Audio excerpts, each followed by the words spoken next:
kita lanjutkan ya untuk belajar lab view, cuma dasar-dasarnya aja sih.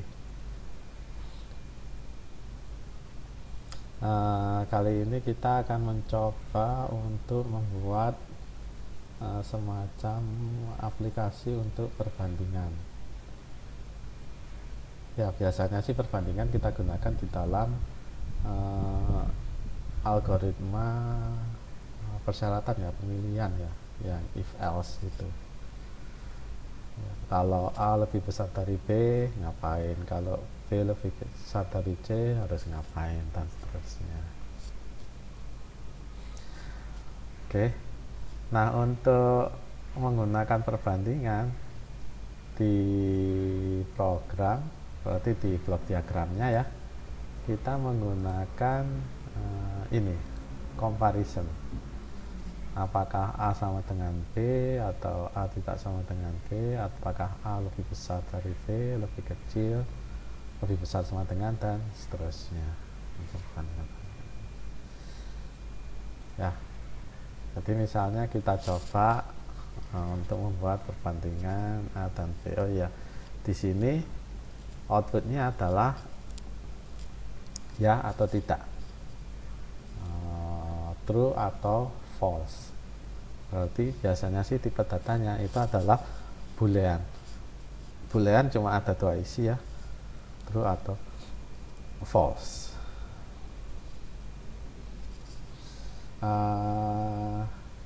Sekarang kita mau bikin program, misalnya nih apa ya, user requirement-nya dia ingin tahu, si usernya ya, apakah suhu air itu sudah mendidih atau belum misalnya ya. Jadi suhu itu adalah input, outputnya itu dia sudah mendidih atau belum ya kan, seperti itu ya. Jadi Anda bikin desainnya, Anda bikin algoritmanya, input apa, prosesnya seperti apa, dan outputnya apa. Oke, kalau sudah Anda bikin algoritmanya, kita buat programnya.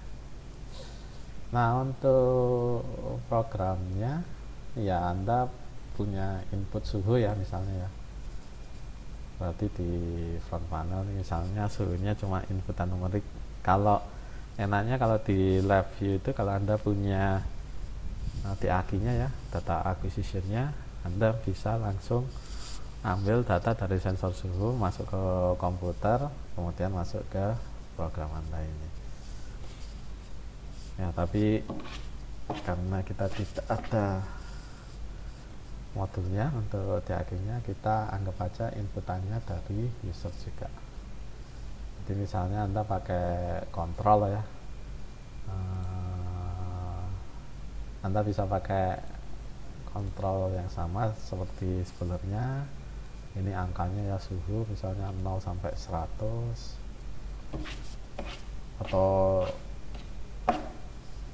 Anda bisa gunakan kontrol yang lain supaya nggak bosen ya, misalnya pakai slide ya, 0 sampai berapa lah, 150.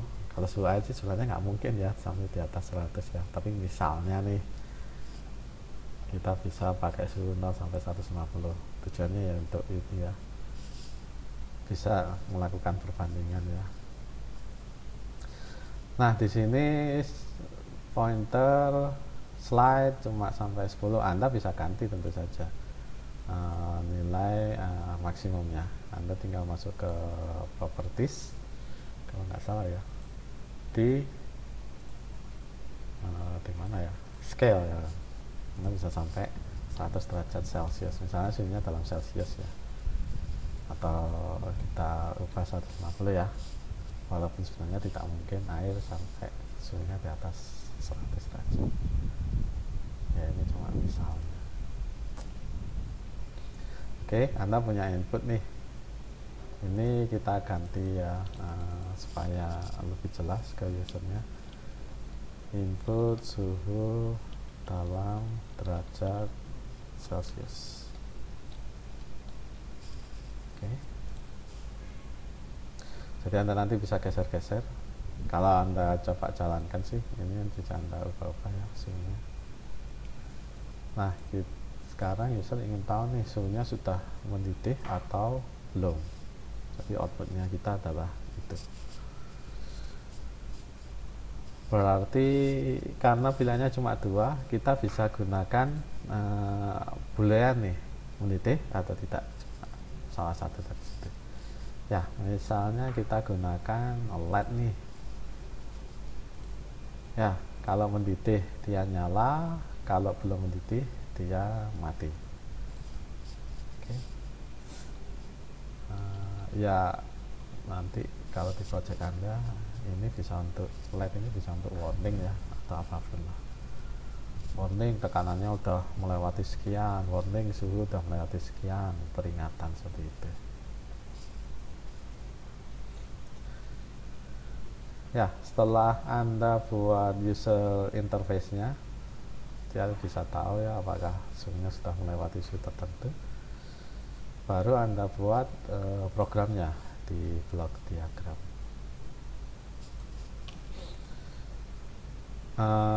Batasnya tadi berapa mendidih? 100 derajat ya. Kita bikin aja konstanta sama seperti sebelumnya.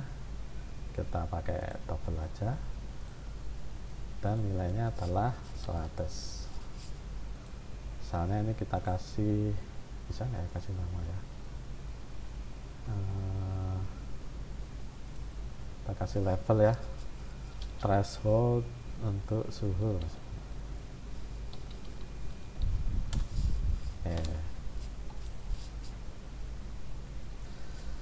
Ya, nah berarti program kita kalau di algoritma yang Anda bikin kan tentunya algoritma Anda akan membandingkan ya antara input dengan thresholdnya. Apabila inputnya lebih besar dari threshold, berarti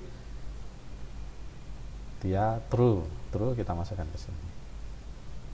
Lebih kecil berarti masih false. Oke, untuk pembanding kita pakai ini ya, lebih besar atau lebih besar sama dengan, mana lebih besar sama dengan, oh ini ya, lebih besar sama dengan. Jadi kalau udah 100 ya pasti udah mendidih, di atas 100 juga pasti udah mendidih. Oke.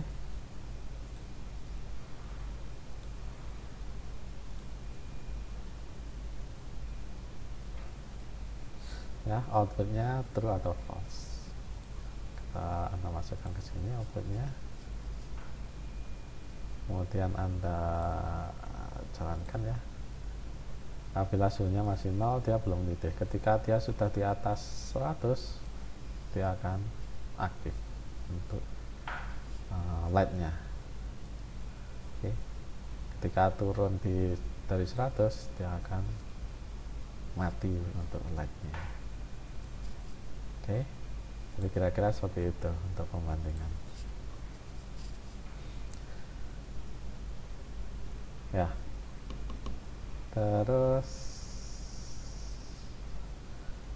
Anda juga bisa untuk menampilkan tulisan nih.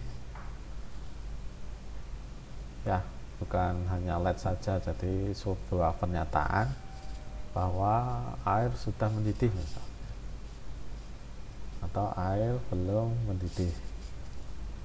Jadi di sini karena kita pakai tulisan, berarti kita akan menggunakan string. Ya, ini ya. Oke, kita belajar string juga sekarang.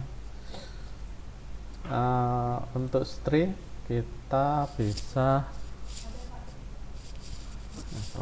kita bisa menggunakan objek-objek yang ada di sini ya. String konstanta berarti ya sama seperti ini ya, konstanta aja. Anda bisa tulis apapun terus kemudian bisa Anda tampilkan. Untuk menampilkan di user sama ya, kita pakai indikator untuk string ya. Input string Anda bisa pakai string control ya. Misalnya Anda punya indikator di sini nih, sebuah pernyataan ya, bahwa air mendidih atau belum. Kita panjangkan kan apabila kalimat kita panjang di sini. Apa ini? Pernyataan atau kalimat atau info ya. Oke. Infonya apa nih? Oke.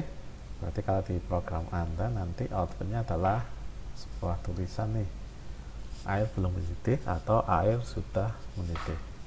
Jadi selain indikator LED, kita juga punya indikator string informasi.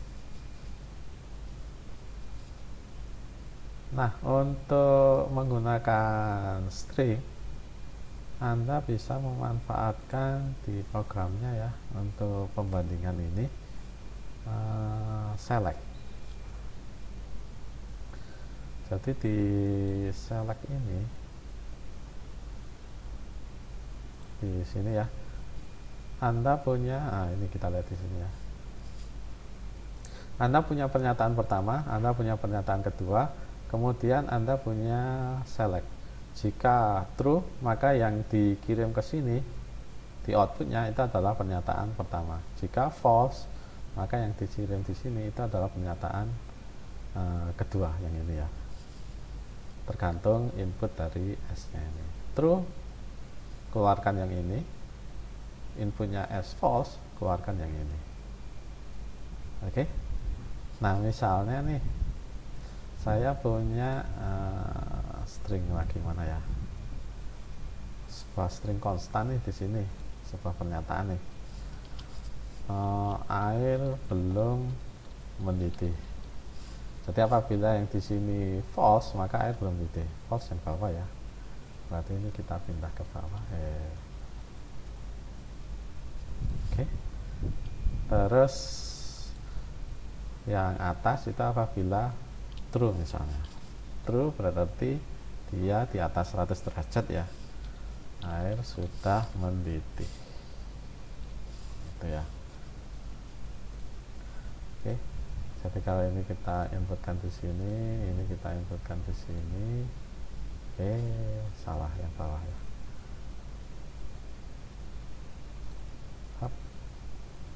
Nah, ini ya.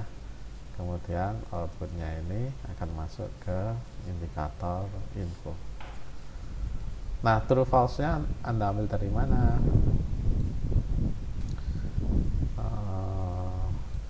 Kita ambil dari sini kan ya. Ini kan keluarannya true atau false. Jadi output di sini itu masuk ke sini. Begitu ya kira-kira ya. Kalau kita jalankan, suhunya masih kecil ya, begitu di atas 100 ya, indikator lightnya nyala dan infonya air sudah mendidih. Begitu di bawah 100 berarti air belum mendidih, indikatornya mati. Jadi Anda bisa punya dua indikator ya, atau angka juga boleh indikatornya. 0, 1, 0 belum mendidih, 1 sudah mendidih, dan seterusnya. Belum nyala itu false, sudah nyala itu true. Anda juga bisa pakai string, air belum mendidih itu false, air sudah mendidih itu true. Oke. Ini bisa Anda modifikasi untuk apanya itu perbandingan if else ya. Oh ya, untuk yang numerik kemarin, untuk mengerjakan tugasnya ya, yang apa itu, memecah mata uang, Anda bisa memanfaatkan sisa pembagian. Sisa pembagian itu ada di sini ya. Ini quotient dan remainder. Quotient itu hasilnya, remainder itu ya sisa ya, sisa pembagian. Jadi kalau misalnya Anda punya angka 6.500, Anda bagi dengan 1.000, hasilnya adalah ya 6,5 ya. Tapi kalau Anda ingin menggunakan sisa pembagian, itu kan berarti hasilnya adalah 6 dengan sisa 500 gitu ya. Kita coba aja ya.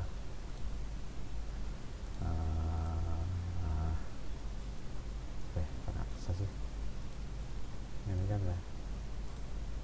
ya kok hang. Oh ya, belum saya stop ya, pantesan. Oke, kita punya angka, kita langsung angka aja ya. Kalau untuk tugasnya kan Anda gunakan kontrol input. Ini untuk membuat contoh saya gunakan konstanta ini ya. Seperti tadi ya, Anda punya angka 6500, Anda bagi dengan 1000, kan hasilnya adalah 6 sisa 500 seharusnya ya. Jadi kalau di sini Anda lihat ya, quotient dan remainder, itu remainder adalah sisa, quotient itu adalah hasilnya, pembulatan ke bawah. Jadi 6,5 kan kalau Anda bulatkan ke bawah, floor ini hasilnya adalah 6. Jadi untuk outputnya berarti kita harus pakai indikator ya. Kok string sih, angka ya, angka berarti numerik, indikator. Dan satu lagi, ini adalah sisa pembagian misalnya, dan ini adalah hasilnya, hasil pembagiannya.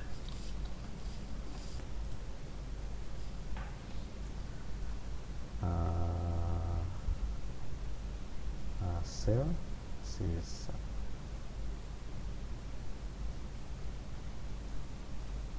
Agak ke bawah aja ya, sini aja ya.